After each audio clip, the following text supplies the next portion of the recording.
დიპლომატიური პასპორტების მფლობელებისთვის სავიზო შეზღუდვის დაწესების შემდეგ ევროკავშირის საქართველოსთან დაკავშირებით ახალი ზომების მიღებასაც განიხილავს. ამის შესახებ ევროკავშირის უმაღლესმა წარმომადგენელმა კაია კალასმა განაცხადა.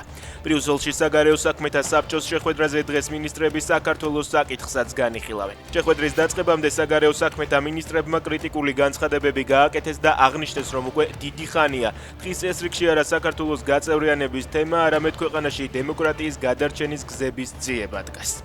მათთან სალაპარაკო არაფერი გვაქვს, ელაპარაკონ საკონსტიტუციო სასამართლოს. პაპუაშვილი დიალოგთან დაკავშირებით ლელოს ინიციატივას პასუხობს. პარტიამ გუშინ განაცხადა, რომ აუცილებელია ოპოზიციასა და ოცნებას შორის მოლაპარაკებები დაიწყოს.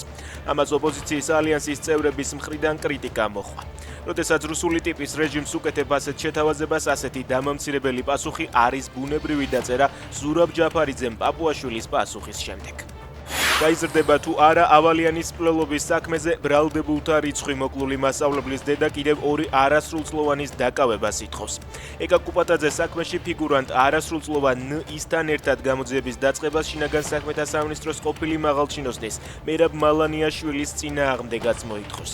ისრაელის თავდაცვის ძალებმა მეჰრაბადის აეროპორტში გაანადგურეს თვითმფრინავი, რომლითაც ლიკვიდაციამდე აიათოლა ალი ხამენეი გადაადგილდებოდა. საჰაერო ხომალდი მიზანში ორშაბათს ღამით ამოიღეს.